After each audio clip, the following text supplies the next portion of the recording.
so happy to see you. Listen, we get to see you even bigger, so this is exactly. Javier, same thing for you. Did you have the same reaction to it? Well, I thought for a second that kind of Aaron didn't want to show my face. He wasn't sure that if I was the right choice for Desi. But apparently it was in the script. So I thought it's one of the brilliant moves that he has as a writer, right? Because there's so much expectation to see those two people together that you first hear them talk, get into the rhythm of their way they relate to each other, hear their voices, and then boom, you see them exactly in the moment where they are at the peak of their fight, love, and dilemma and conflict, with her being just called communist. It's great. It's like boom, like a shock. I know exactly where it comes from, and I have this verified from a variety of sources. My good friend Alan Filderman, who's a casting director in New York, when the word went out that I was, going to be playing Bill Frawley, immediately called me and said, "You're coming up to my apartment. I'm giving you like 6 books, and you're because he's one of those I Love Lucy freaks, right?" And he filled me in on so much that I did not know about Bill Frawley, and then and continued my research from there. But from multiple sources, I learned at the first table read of I Love Lucy, Bill was there, he was at the table. Vivian walked in with Lucille. She sees Bill Frawley. She turns to Lucille and she goes, "You've got to be kidding me. I'm married to that old coot." Now, whether she intended that to be loud enough for him to hear or not, it was loud enough for him to hear, and that was it. They were done. Neither one of them made any effort to be nice to each other for the next 6 years. I amend my question, poor Bill Frawley. Comedy is so hard. And I think, Lucille Ball basically set the path for so many comedians and women particularly. So, but to see her command that room, the writer's room, command the set, and that was where she thrived because she was really, really good at it. But what was wonderful was their partnership as well and his support of her, because he knew she was supremely talented. And so he would Desi would clear the way for her to do her work, and then he would take care of so much of the business. He was a really great comedian, as she says at the table, when she's pitching him for the job opposite her. But he also knew that she was lightning in a bottle, and I think that was pretty gorgeous about their relationship, is he was able to protect her and clear the path for her to do that work. And she was detailed and precise, and she never let up. It was part of her control, and it was manifesting a lot of her emotional things. But in terms of her actual expertise of what she was doing, it was brilliant, and obsessive, but truly brilliant.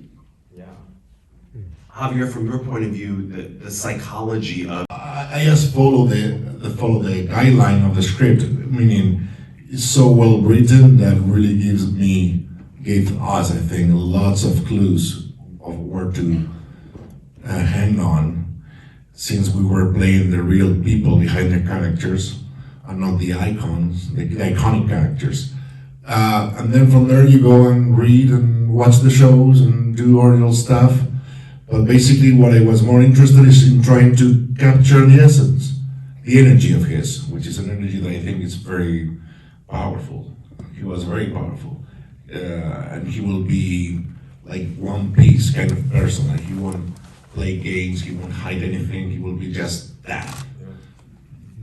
There's been so much discussion of the Friends. Desi was his best friend of certainly in show business, and that was just one of those.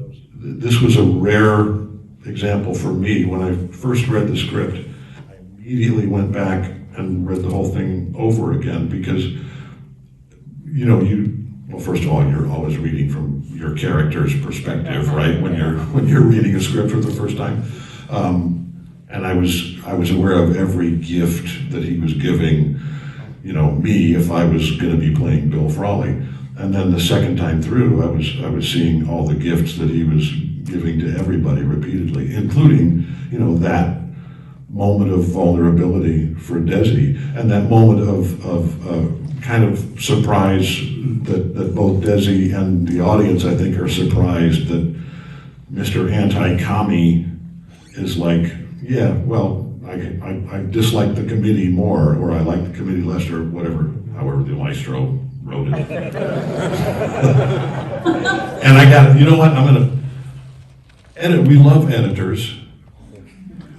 Sometimes there's a little something in a final cut that I miss. There was a moment that Javier did in that scene that's not in the movie, and I understand why it's not in the movie. I think it was one of my favorite unscripted moments I've ever shared with another actor.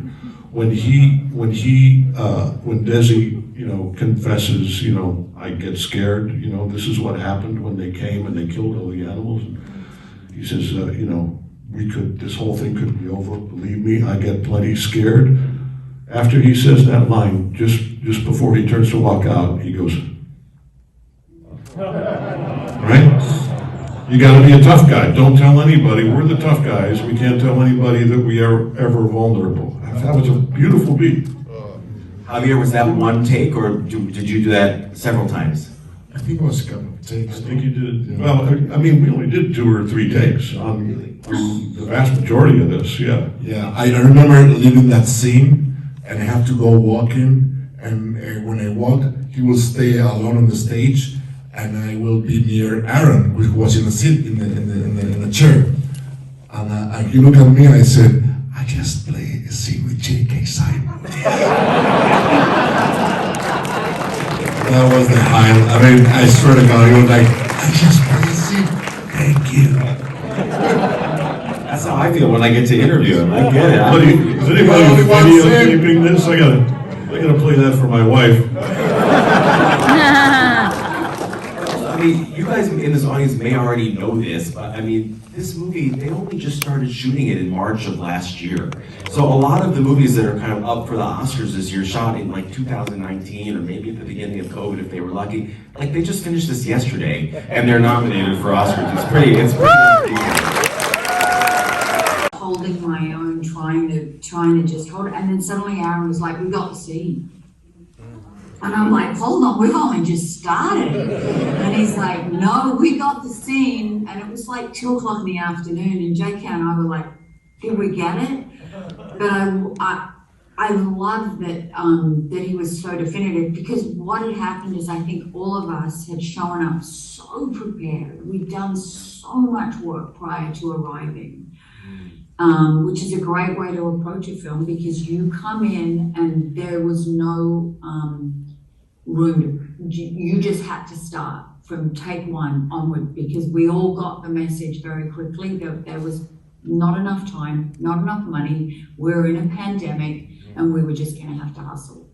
And so we all showed up and we would be like going for it. And every one of the crew was in the same position with us, and it was the most, it was terrifying and then incredibly satisfying. So, but I look back at that scene and like, wow, I can't believe that scene. And you also go, thank you, because great writing is great writing. And yeah, you can move around it and embellish it, but when you've got those words and they're right there, pretty much 50% of your work is done. But we're also, and the other thing I love with this is that we're also playing the human beings, and then we're also playing the characters. So you get these kind of, like Nina, JK, Javier, and I, it was always back and forth between it was like having 2 roles. And that was really challenging and very exciting as well. The tightrope, right, is what we would all say. You walked it brilliantly, all 3 of you. Javier, when I watched the movie again, I would, and Nina Arianda And Tony. were brilliant. And right, Mark, right, and Tony. I mean, it was absolutely insane that I lied to Arnold Sorkin saying that I was singing since I was born. Make it till you make it. We just learned it. And he was so nice to buy the lie, knowing that I was absolutely lying to him. And then once I hang up, I was like, shit, what do I do now? And then I went to this voice teacher, coach, singing person called Fiona MacDonald from Scotland, and I did a Zoom lesson with her, and you should see her face. You know? So we have some work to do, Javier. Really? We only have a month. But then one day, comes out, and he's like, he's so excited. We did it. As a lifelong smartass who's recently become a curmudgeon, it's not I mean, I've joked about this before. It's like, you're looking for somebody to play a bald white guy actor in television and film who started out on the stage and is kind of a cranky puss. I mean, So not cranky. big stretch. You're so not cranky. It was an absolute delight. Although at first, and I think, Javier, I think is the exception. Javier he heard that this was happening. He wanted to play Desi once he learned about who Desi was, right? The rest of us, I think, were a little more kind of daunted by the prospect of playing these iconic characters. So I'm telling you, if it was anybody else but Aaron Sorkin writing it and then in this case directing it. By the way, Aaron Sorkin can direct a movie. I might not have done it, but I'm so glad that I did, obviously. Nicole, I want to ask you a little bit. I went completely overboard on the research.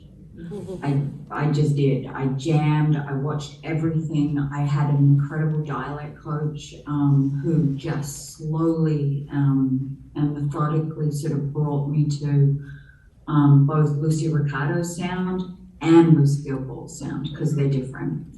And the tone of their voice and where their head is different, and physically they're very, very different. So it was like forming two different characters at the same time.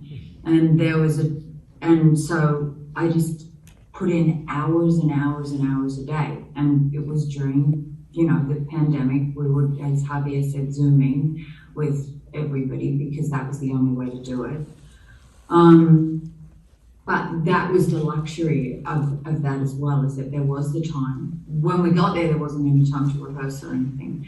And there wasn't any time really to do makeup tests. We did a couple and that was it. But Aaron had originally said to all of us actually, I don't want you to look like a carbon copy. I've got no interest in that.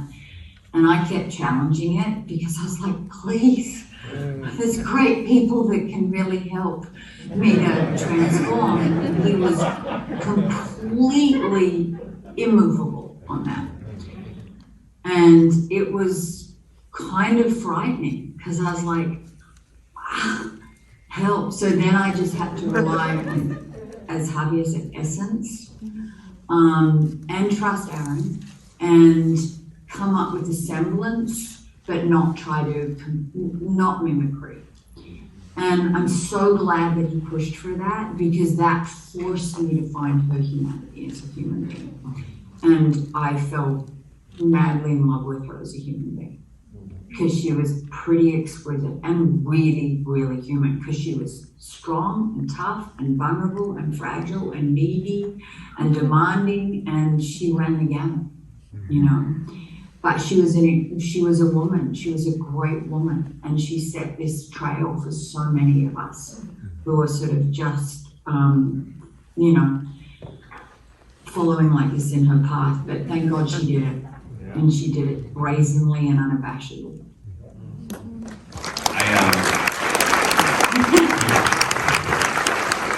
I have time for just a couple more questions. Would have been a good idea.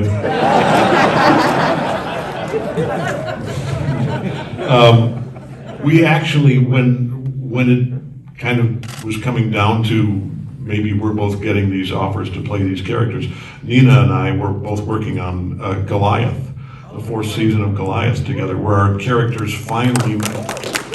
Thank you. Yeah, Javier's not the only one that could sing, right? And our characters' paths had finally crossed in the final episode, which was just when we were finding out about. So we spent more time on the set of Goliath, or sitting outside our trailers up in Santa Clarita, talking about how exciting it would be to be able to do this together. And then as they've both said, by the time we got to work, it was like bang. You jump into the deep end and you just go. And there was really even less. I mean, it's we're wearing masks. The pandemic is still here. Certainly, a year ago when we were filming, it was we were just starting to be able to maybe get a vaccination. So there was much less of that kind of hanging around crowd time together. Just for everybody's safety, as we know, anybody who's been working for the past 2 years, a year and a half, you finish a scene and you kind of go back to your trailer or back to your room or stand outside somewhere 12 feet apart and nod at each other. So there was really very little and space, really very little availability to bond other than just as we were working. Let me finish with one question for all three.